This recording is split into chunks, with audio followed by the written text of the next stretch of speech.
Mother. Stalked by Neckbeard. Want more stories? Kindly like and subscribe. First story, Neckbeard family stalker. A neckbeard stalked my mother, and tried to assault my friend. Long post warning, but hopefully it's an interesting read. This happened over a number of years, starting about 15 years ago, and I didn't find out about many of these events until after everything was over. I've also used pseudonyms for all involved.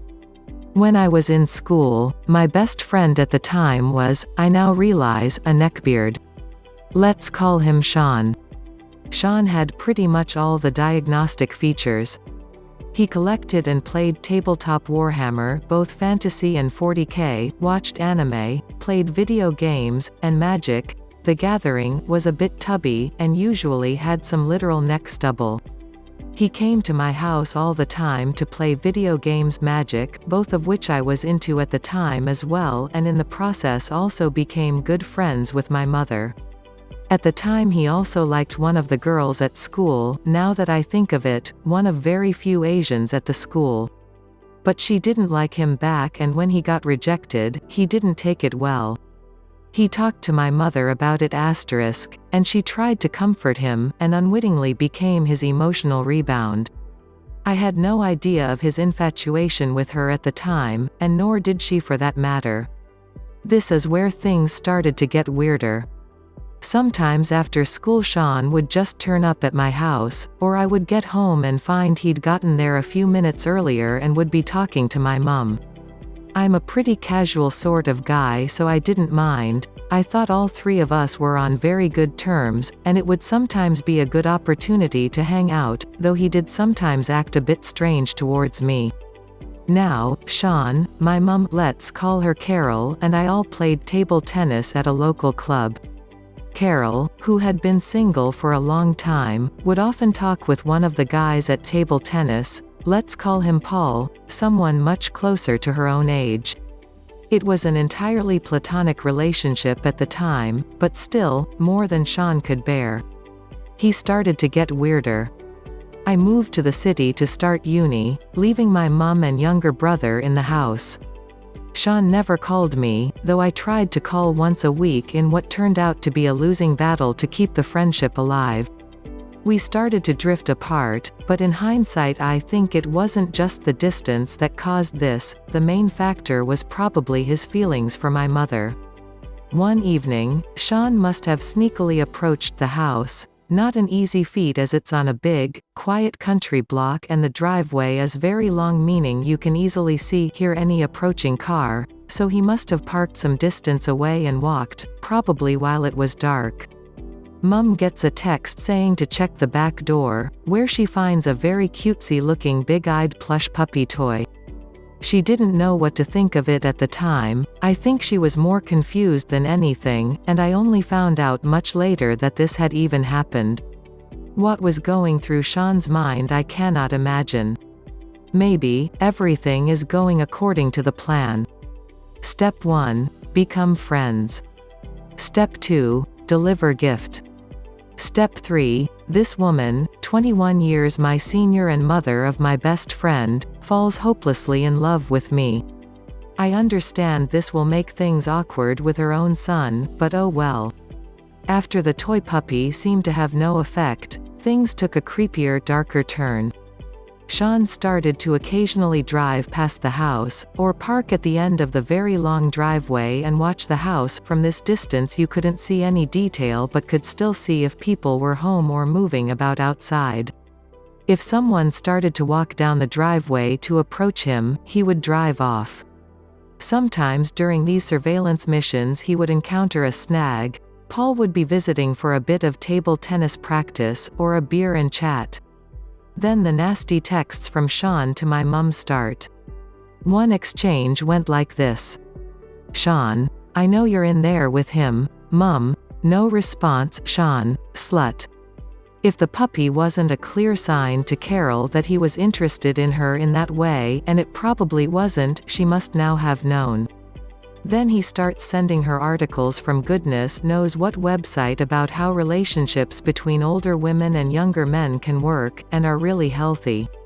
Then the random phone calls started, often at odd hours of the night. He would call the home phone, and when Carol answered there would be no response, or just breathing. After a few hellos, Mum would hang up, and when it happened a couple of times she reverse dialed and found it was coming from Sean's home number. It finally ended when Carol threatened to call the police. Goodness knows what might have happened otherwise, though Sean's subsequent behavior isn't encouraging. This wasn't the last I was to see of him. About 2 or 3 years after that, he started uni too, and boarded at the same place I was staying, a boarding house with about 100 people. We weren't particularly close, and I don't know if he even knew that I was aware of the stalking, but we bumped into each other from time to time. I never confronted him about the stalking, which in hindsight I probably should have, but it probably had something to do with the fact that I didn't see him for a long time after the actual events, and the intervening years had a kind of damping effect. It felt more like an awkward memory than a recent grievance. But I wasn't to learn until later all the events that would transpire at the boarding house. Jump forward a few years again. I started dating a nice girl, and on one of our adventures, we dropped in to say hi at a table tennis tournament where some of my friends and family were playing. And Sean was there. He'd gained weight, a lot. He said something about my girlfriend and I being very happy together, in which he probably meant to choose the right courteous words, but he couldn't help spitting them out with a palpable bitterness. When I did learn about the events of the boarding house, it was some years later again, and a group of my friends were all hanging out, including one we'll call Jemima, who was also at the same boarding house during uni. I noticed Sean had befriended her during this time, and was often in her room to help out with one or another uni project. Well, it turns out that uni collaboration was not the end of it. One evening Jemima gets a text from Sean saying to walk out to the middle of the communal lawns. She does, and finds a bouquet of flowers. Now at this stage one thinks Sean hadn't shown any romantic signs towards Jemima and had just been casual friends, so she was pretty confused by the sudden romantic gesture. She hesitates.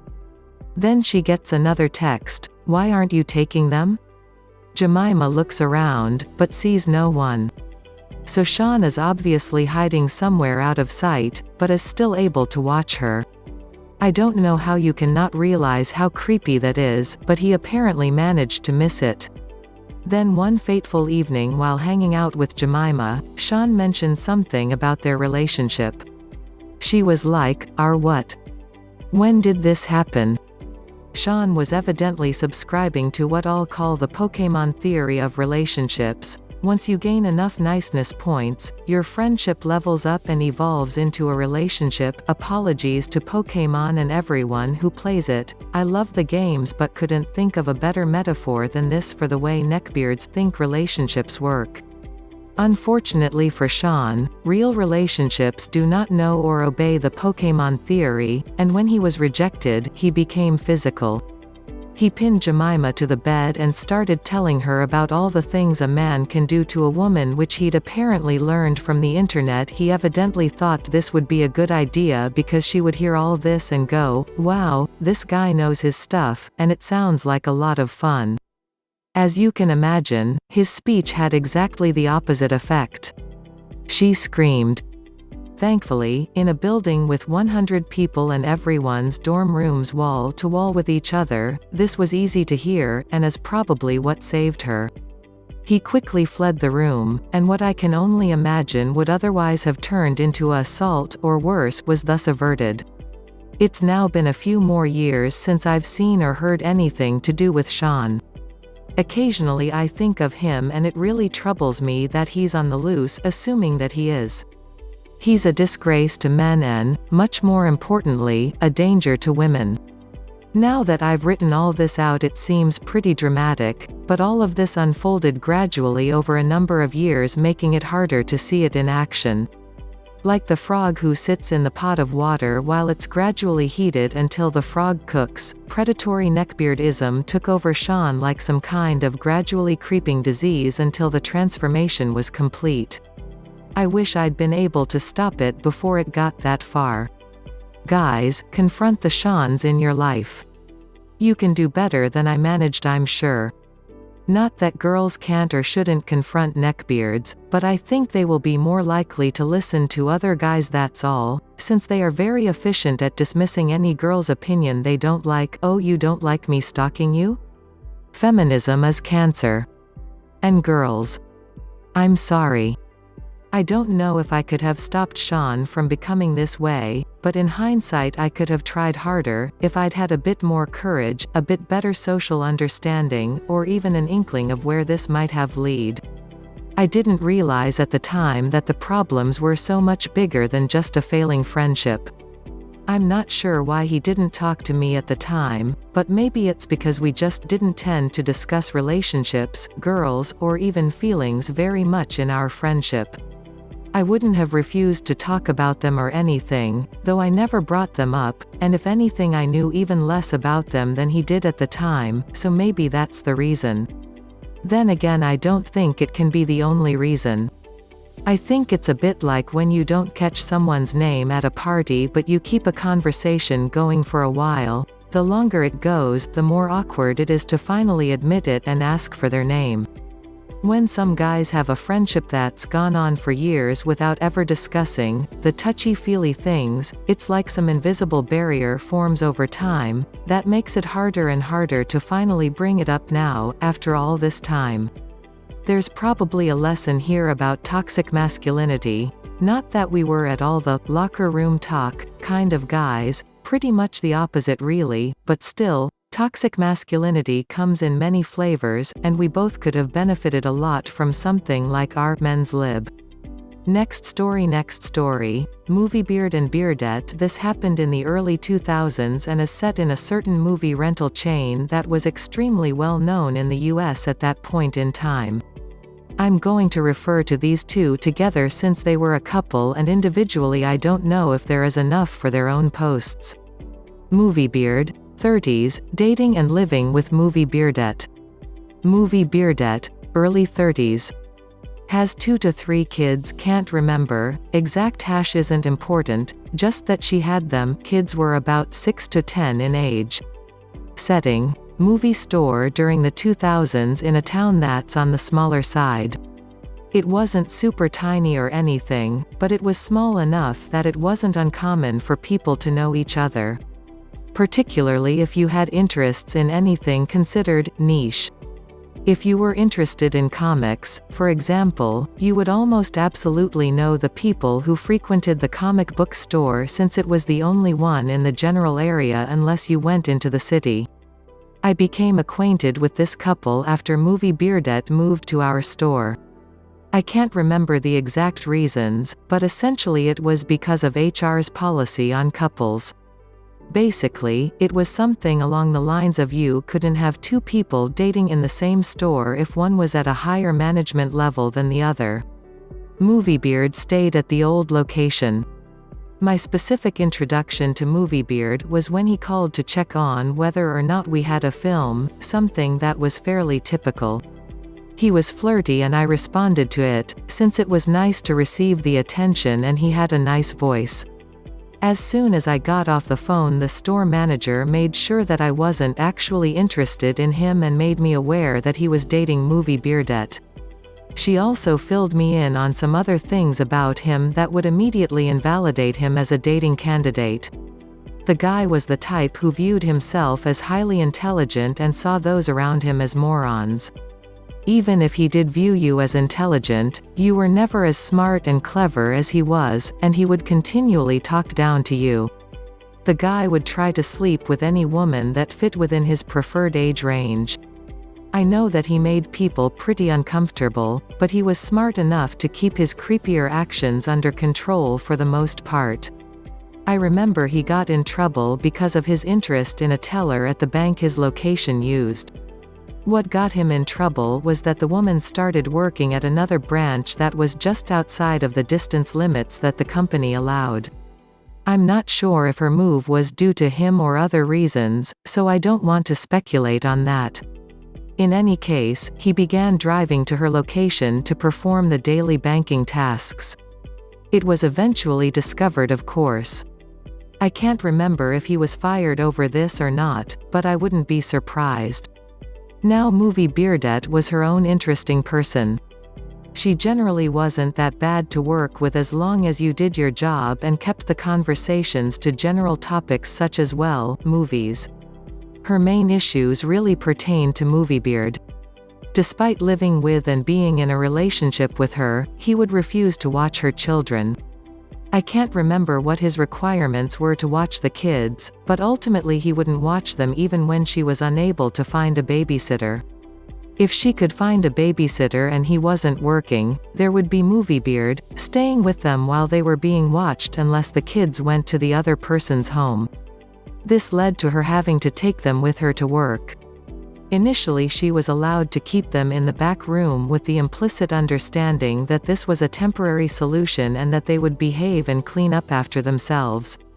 They could watch films on the TV VCR setup back there, but they would need to surrender any video if a customer wanted to watch it and also put back any movies they watched. This setup ended after the kids made a huge mess in the back and weren't great putting movies back, but even if they were angels the entire time it would have still been a temporary thing and only for rare times when there were no babysitters available. Store manager was a single mom, so she understood that things happen. TBH, the store manager was more frustrated with Movie Beardette for not cleaning up after them. This led to Movie Beardette leaving them in the car while she worked. The final straw came during the winter when a customer called the store manager about the kids being in the car, as it was very cold outside. On a related side note, we had our regulars like any store, and as such, it wasn't uncommon for us to talk to the customers for a longer period of time while checking them out or outside of work. Not as a hookup thing, just to be friendly. This one guy happened to someone who had the store manager's number. The guy reported that he was in the store for about a half an hour and saw that her kids were hanging out in the car in the parking lot. The car's engine was on and they had heat, but come on. That's not good for the kids or the car.